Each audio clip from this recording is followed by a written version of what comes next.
오늘 말씀은 히브리서 11장부터 13장 말씀 되겠습니다. 봉독합니다. 믿음은 우리가 바라는 것들에 대하여서 확신하는 것입니다. 또한 보이지는 않지만 그것이 사실임을 아는 것입니다. 옛날 사람들도 믿음으로 인정받았습니다. 믿음을 통해 우리는 이 세상 모든 것이 하나님의 말씀으로 창조되었다는 것을 이해합니다.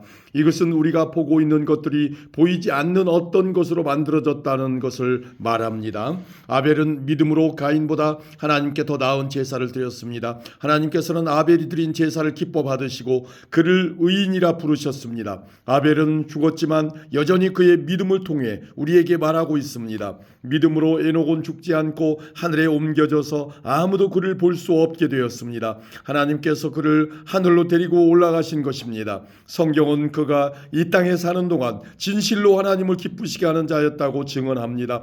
믿음이 없이는 어느 누구도 하나님을 기쁘시게 할 수 없습니다. 하나님께 나아오는 자는 그가 계시다는 것과 그를 찾는 자들에게 상 주시는 분이라는 것을 진정으로 믿어야 합니다. 믿음으로 노아는 아직 보지 못하고 못하는 일에 대한 하나님의 경고를 들었습니다. 그는 하나님께 순종해서 그의 가족을 구원할 방주를 지었습니다. 그는 믿음으로 세상이 잘못되어 가고 있음을 사람들에게 알리고 하나님과 의의 관계를 맺은 사람이 되었습니다. 믿음으로 아브라함은 하나님께서 그에게 약속하신 땅으로 가라는 하나님의 부르심에 순종하였습니다. 그는 가야 할 곳도 모른 채 자기 고향을 떠났습니다. 그는 믿음 때문에 하나님께서 자기에게 약속하신 땅에 가서 살 수 있었습니다. 그는 그곳에서 갈 곳 없는 나그네처럼 살았고 같은 약속을 받은 이삭과 야곱과 함께 장막에서 거하였습니다. 아브라함은 영원한 터가 있는 성을 기다리고 있었습니다. 그것은 바로 하나님께서 계획하고 세우신 성입니다. 사라 자신도 아이를 낳기에는 나이가 너무 많았으나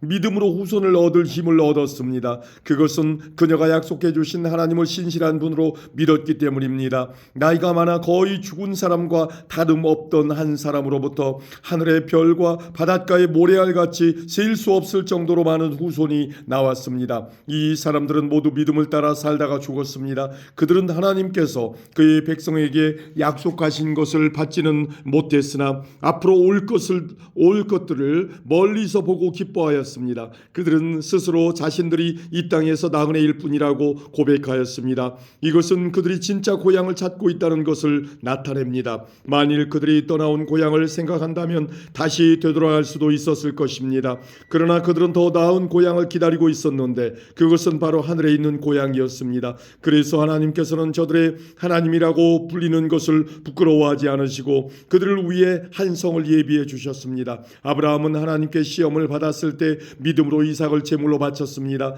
그는 하나님께 약속을 받았는데도 아들을 바칠 준비를 한 것입니다. 하나님께서는 그에게 내게 약속한 후손은 이삭을 통해 나올 것이다 라고 말씀하셨습니다. 아브라함은 하나님께서 죽은 사람도 살려주신다는 것을 믿었습니다. 아브라함은 이삭을 죽은 사람들 가운데서 다시 받은 것입니다. 믿음으로 이삭은 야곱과 에서의 앞날을 축복하였습니다. 또 믿음으로 야곱은 죽을 때 요셉의 아들들을 축복하고 그의 지팡이를 짚고서 하나님께 경배드렸습니다. 믿음으로 요셉은 죽을 때 이스라엘 백성이 이집트에서 떠날 것을 말하였고 자기의 시신을 어떻게 할 것인지에도 얘기하였습니다.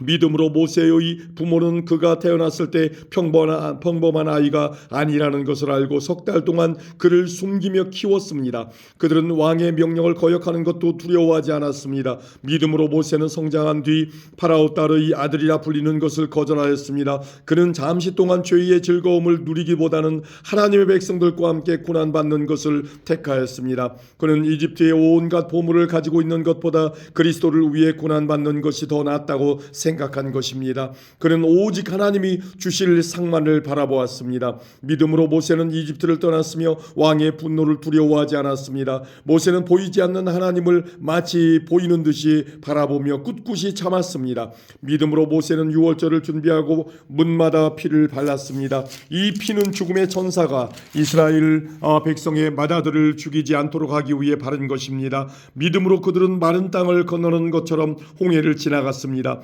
그러나 이집트인들은 그들을 따라가다가 물에 빠져 죽고 말았습니다. 믿음으로 이스라엘 백성들이 여리고 성 주위를 7일 동안 돌자 성은 무너졌습니다. 믿음으로 기생 라합은 정탐꾼들을 잘 대접하여 하나님께 순종하지 않은 자들이 죽임을 당할 때 구원을 받았습니다. 더 많은 이야기가 필요합니까? 기드온, 바락, 삼손, 입다, 다윗, 사무엘 그리고 다른 예언자들을 다 말하려면 시간이 모자랄 것입니다. 그들은 믿음으로 나라들을 정복하고 옳은 일을 하였으며 하나님께서 약속하신 것들을 받았고 사자의 입을 막았습니다. 또 큰 불을 막아내며 칼날을 피하였습니다. 그들은 약한 데서 강해졌으며 전쟁터에서는 용감해져서 적들을 무찔렀습니다. 여자들은 죽은 가족이 다시 살아나는 것을 보았습니다. 또 어떤 이들은 죽은 후에 더 나은 삶으로 부활할 것을 생각하면서 고문을 당하고 풀려나는 것을 거절하기도 하였습니다. 어떤 이들은 조롱을 받으며 매를 맞았습니다. 어떤 이들은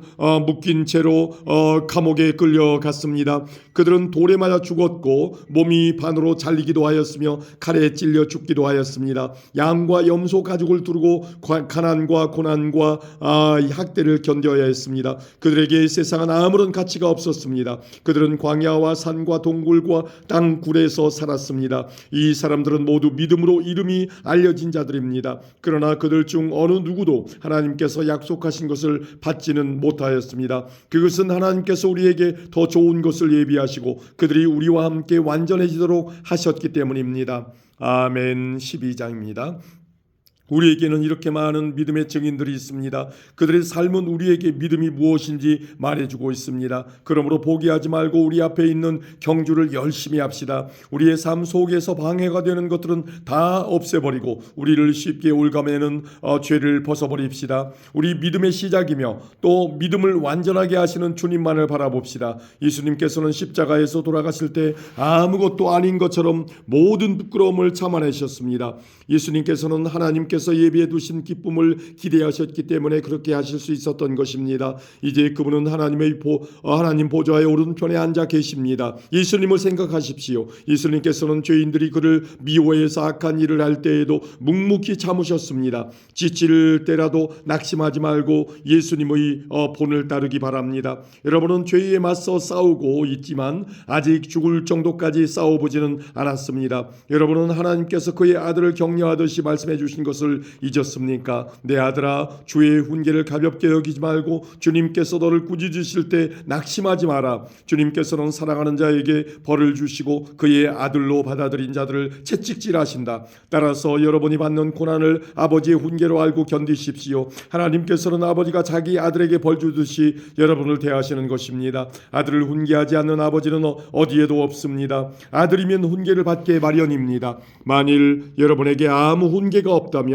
여러분은 사생아이며 참 아들이 아닙니다. 우리는 이 땅에서 모두 육체의 아버지가 있습니다. 그 아버지가 우리를 훈계한다 해도 공경하는데 하물며 영의 아버지의 훈계를 받아들여야 하는 것은 말할 필요도 없지 않습니까? 그렇게 할 때 우리는 생명을 받게 되는 것입니다. 이 땅에서의 아버지는 그들이 가장 좋다고 생각하는 대로 우리를 벌합니다. 그러나 하나님께서는 우리가 그분의 거룩하심을 담게 하기 위해 벌하십니다. 훈계를 받는 바로 그때에는 즐거움이 없고 고통스럽습니다. 그러나 후에 그 훈계 때문에 더 나은 사람이 된다면 우리에게 평안이 있을 것입니다. 왜냐하면 우리가 올바른 길 안에서 살아가게 되었기 때문입니다. 여러분은 피곤한 손과 연약한 무릎을 강하게 하여 일어나십시오. 올바른 길을 가십시오. 그러면 다리 저는 사람이 절뚝거리지 않고 고침을 받게 될 것입니다. 모든 사람과 사이좋게 지내며 거룩하게 사십시오. 만일 삶이 거룩하지 못하다면 결코 주님을 만나지 못할 것입니다. 아무도 하나님의 은혜를 놓치지 않도록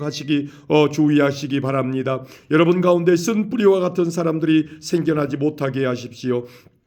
그런 사람은 많은 사람을 괴롭히거나 더럽힙니다. 성적인 죄를 범하지 말며 에서처럼 하나님을 생각하지 않는 사람이 없도록 하십시오. 에서는 맏아들로서 아버지의 모든 것을 다 받을 수 있었지만 한 그릇에 먹을 것을 위하여 맏아들의 특권을 팔고 말았습니다. 여러분도 알다시피 에서는 그 후에 아버지의 축복을 받기 위해 울면서 부탁했지만 거절당했으며 회개할 기회를 얻지 못했습니다. 여러분이 도착할 곳은 손으로 만질 수 있거나 불이 불이 타오르는 산도 아니고 어두움과 슬픔과 폭풍이 일어나는 산도 아닙니다. 또한 나팔 소리와 음성이 들려오는 산도 아닙니다. 이스라엘 백성이 산에서 들려오는 음성을 들었을 때 그들은 더 이상 하나님께서 말씀하시지 않도록 부탁했습니다. 그들은 누구든지 심지어 짐승이라도 이 산에 닿으면 돌로 쳐서 죽임을 당할 것이다 라는 하나님의 명령을 감당할 수 없었습니다.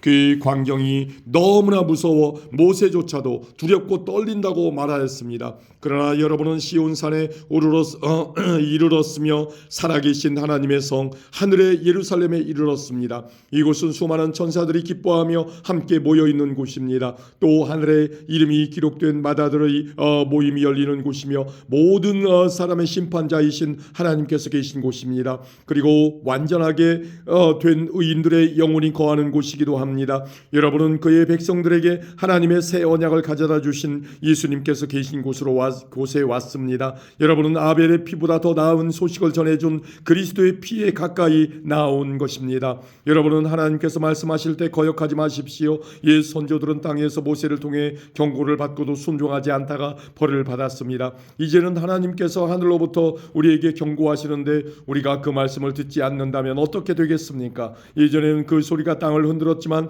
이제는 땅뿐만 아니라 하늘까지도 다시 한번 흔들어 놓겠다고 하나님께서 약속하셨습니다. 다시 한번 이라는 말은 흔들릴 수 있는 것들은 모조리 없애버리시겠다는 뜻이기도 합니다. 이것은 흔들리지 않는 것들만을 남기려는 것입니다. 우리가 흔들리지 않는 나라를 가졌으니 감사드립니다. 하나님을 기쁘시게 하며 경건함과 두려움으로 그분께 예배드립시다. 우리 하나님은 모든 것을 태워버리는 불과 같은 분이십니다. 아멘. 13장입니다.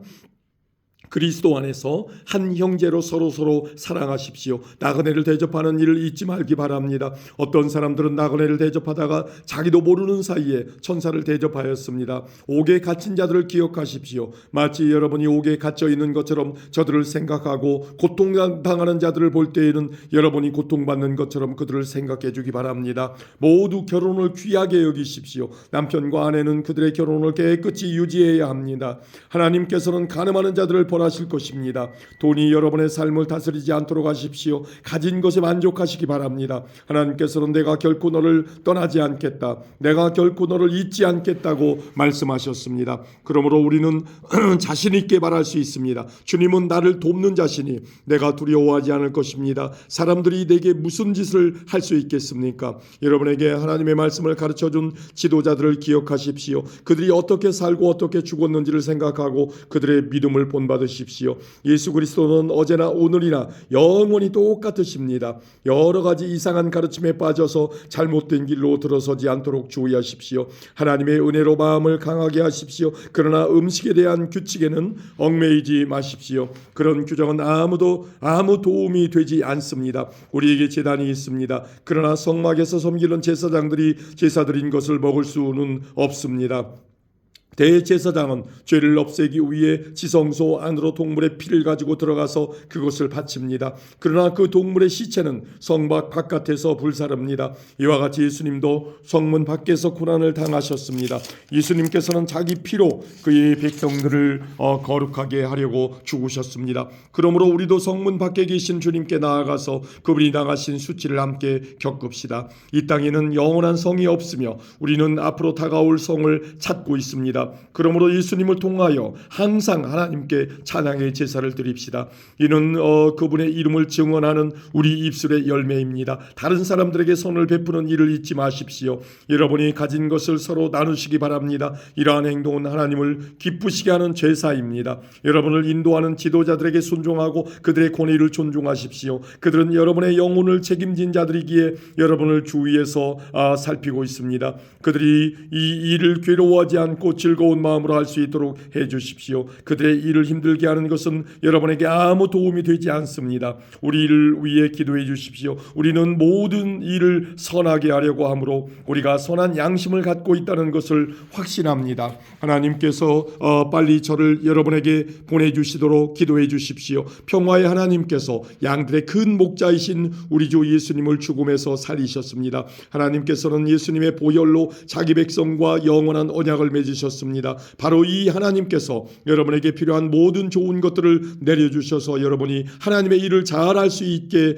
되기를 바랍니다. 또 예수 그리스도를 통해 우리 안에서 그의 기뻐하시는 뜻이 이루어지기를 기도합니다. 예수 그리스도께 길이 영광이 있을 것입니다. 아멘. 형제 여러분, 몇 마디에 불과한 짧은 편지이지만 여러분을 격려하고자 쓴 글이라는 것을 명심하십시오. 우리 형제 디모데가 감옥에서 풀려나왔습니다. 그가 도착하면 여러분을 만나러 함께 가겠습니다. 여러분의 지도자들과 모든 성도들에게 안부를 전합니다. 이탈리아에서 온 사람들이 여러분에게 안부를 전합니다. 하나님의 은혜가 여러분 모두에게 늘 함께하기를 기도합니다. 아멘.